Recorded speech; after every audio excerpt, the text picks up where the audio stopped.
There is a town in the California desert where, for the last several days, the floor will not hold still. Coffee cups tremble in cupboards. Ceiling fans sway with nobody near them. Dogs stop and stare at nothing. And on the seismographs 100 miles away in Pasadena, the needle has barely rested, because the ground beneath the town of Brawley has broken open, in small pieces, more than 350 separate times. Most of those breaks are too faint to feel. A few of them were not. And here is the part that separates this from an ordinary run of aftershocks, the part that made seismologists sit forward instead of shrug. There is no biggest one. No single great jolt with a tail of smaller tremors settling behind it. Just wave after wave, some larger, some smaller, in no order that resolves into a pattern, as if the earth down there hasn't finished deciding what it's doing. That shapelessness has a name, and to a geologist it means something specific. It means the force at work under Brawley is not the one most people picture when they think of an earthquake. And it means this cluster is sitting in the most dangerous possible neighborhood to be behaving this way. Because a few miles from these tremors lies the tail end of the fault that Californians have feared for 100 years. This is not a video about the big one arriving tonight. It almost certainly isn't. It's a video about why a few hundred small earthquakes, in this one exact spot, are worth more attention than a much larger earthquake somewhere else. And about the 3 things the people who study this are watching to tell whether it stays harmless or turns into something we'll all remember. Stay with us, because we deal in real data here, not invented drama. If that's what you're here for, subscribe. We do this every week. Start with the clock, because the sequence tells you what kind of thing this is. It opened quietly on a Saturday afternoon, a magnitude 3.5, a couple of miles outside town, roughly 8 miles down. By itself, forgettable, the sort of quake that stops a conversation for a second, and then everyone carries on. But the ground didn't carry on. Within the hour there was another, and another. By nightfall the count was past 150. By the middle of the following week, it had climbed beyond 350. Instruments at Caltech logged them faster than any newsroom could report them. Threaded through all those little tremors were a handful of real ones. A 4.4. A 4.5. And then, past midnight, a magnitude 4.7, about 10 miles below the surface, the strongest of the whole run. That shaking carried. People reported it from the resort towns up in the Coachella Valley, from the border city of Calexico to the south, from San Diego on the coast, from across the line in Mexicali. Phones buzzed with automated alerts as far away as the edge of Los Angeles. Now hold on to the timing of that 4.7, because it's the tell. In a normal earthquake, the strongest shock comes near the beginning, and everything after it is the fault calming down. Here, the 4.7 landed in the middle of the sequence, with sizable quakes still coming after it. Nothing was winding down.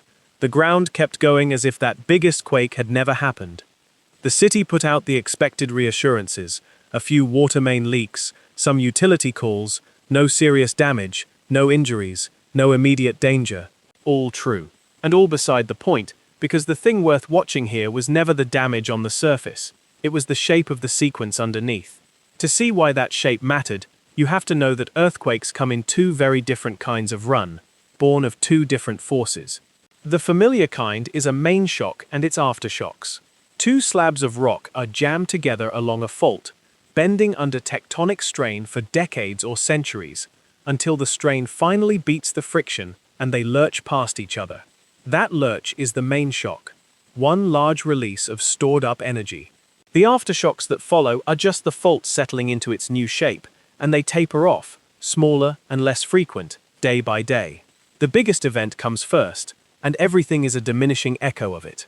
What was happening at Brawley had no such center, and that points to a different engine entirely. Not one slab suddenly failing, but something moving through the rock, unlocking one small patch of fault after another.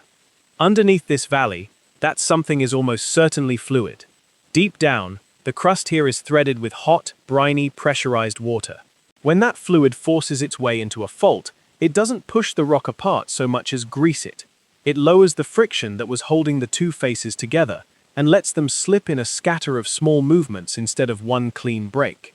The fluid shifts, a patch gives way, the fluid migrates, another patch gives way. No single dominant shock, because nothing is organizing them into one. That is a swarm. And this ground is practically built to produce them. The Imperial Valley is one of the hottest, wettest places in the American crust. Hot enough that power companies run geothermal plants here, young enough that small volcanic domes still rise near the Salton Sea just to the north. Thin crust, high heat, fluid on the move. For this exact patch of desert, a swarm isn't an anomaly. It's the ground doing what it does. Which forces the obvious question. If swarms are ordinary here, why did this one put emergency agencies on alert? Because we have decades of record to compare against. And that record cuts two ways at once. Swarms have shaken the Imperial Valley over and over across the last century. Dozens of episodes, arguably more. The great majority came, rattled nerves for a few days, and left without doing real harm. But the record also shows a ceiling worth knowing. Back in 2012, a swarm in this same stretch of ground built up until it produced a magnitude 5.4. Strong enough to crack walls and rattle a region, not strong enough to be a disaster. Later swarms have topped out in that same neighborhood. So the honest read of history is this. A Brawley swarm, left entirely to itself, can generate a moderate and locally damaging earthquake somewhere in the mid-5s. But on its own, it has never produced anything close to a great one. That's the steadying half of the picture. A swarm here is far more likely to peak around 5.5 and burn out than to do anything worse.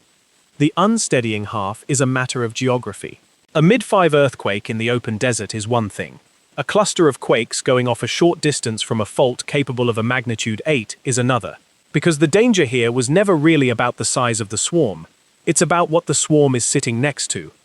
And what it's sitting next to is the reason this town, of all the towns that get swarms, is the one that draws a crowd of seismologists.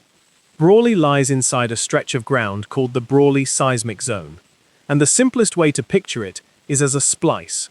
It's the seam where two enormous fault systems are joined, the Imperial Fault coming up out of Mexico, and the southern end of the San Andreas coming down from the north. Between them runs a mesh of shorter cross faults, and this valley is that connective tissue, the physical link from one giant to the other.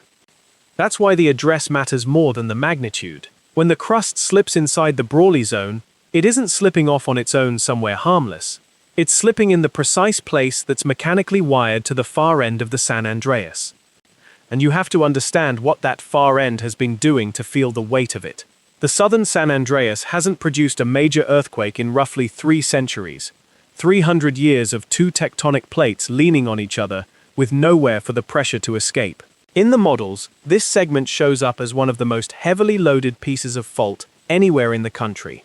Coiled, overdue, waiting. So the real unease, stated without any drama, is this. The swarm is small. The fault beside it is dangerously full. Could a burst of little earthquakes, right at its edge, be the shove that finally sets the loaded one loose? Here is where I have to pump the brakes, because this is the exact spot where a lot of channels would swap the facts for a countdown clock, and that's not what the evidence supports. What the evidence supports is this. The far likeliest outcome, and I'll hand you a real figure, is that this swarm fizzles out and does nothing. More than 9 in 10 of these sequences end that way. A stretch of shaking, a few felt jolts, and then silence and a quiet couple of weeks. If you had to bet, that's the bet. When one of these swarms was at its peak, the USGS attached an actual number to the frightening possibility. The odds that it would set off a magnitude 7 or larger on the Southern San Andreas within the next week. That number came out around 1%. Sit with both ends of that.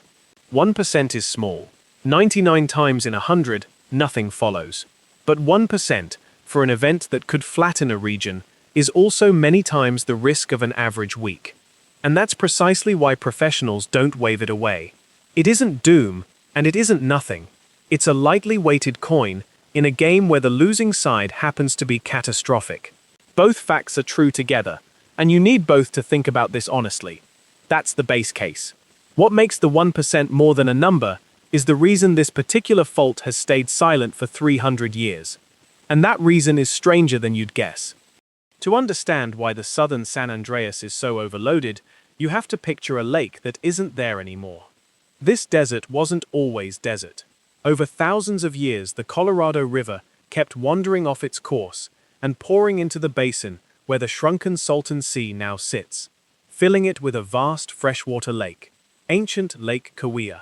It arrived, it stood for a century or two, it slowly evaporated, and then, generations later, the river swung back and refilled it, over and over.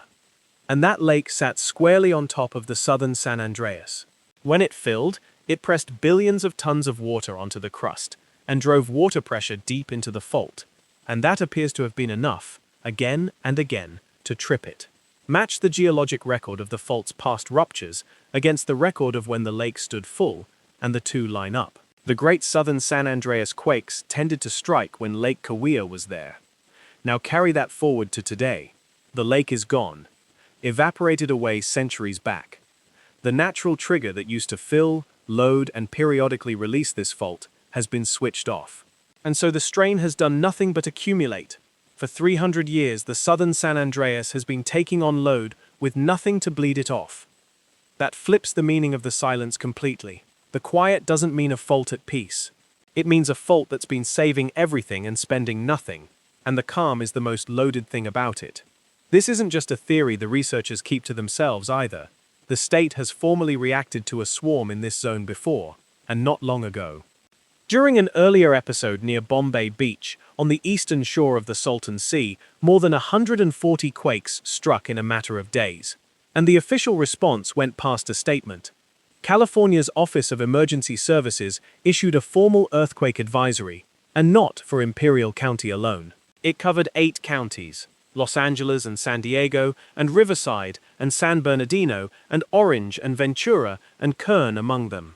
Millions of residents were told, on the record, that the odds of a major quake had temporarily risen, and that now was the time to check their plans. That advisory wasn't reflexive. Seismologists pointed out that a swarm of that character had happened only about 4 times in the entire 88-year instrumental history of the Salton Sea region. These are rare. And one scientist put the stakes in words I keep coming back to. The last handful of these swarms didn't set anything catastrophic in motion, but every single time one happens, they have to wonder whether this is the one that does. That's the posture to borrow. Not fear, not dismissal. A measured, formally acknowledged rise in risk, sitting on top of a fault everyone agrees is running late. There's one more thread here, and it's the one that breeds the most confusion: the human hand.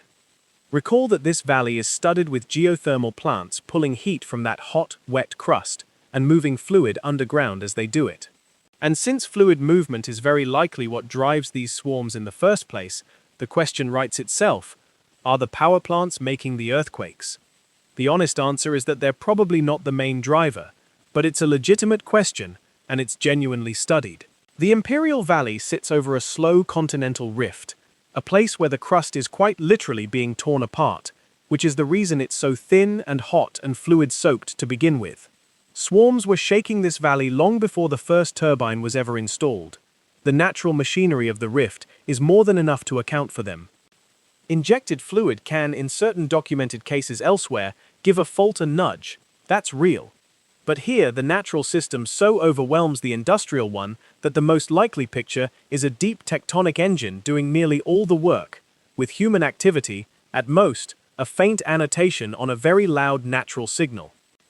I raise it not to let anyone off the hook, but because the "it's secretly the power plant" story and the "it's purely natural" story both get flattened online, and the truth lives in between them. Before we close, let's clear away the things this is not, because the instant a swarm like this trends, the myths arrive with it.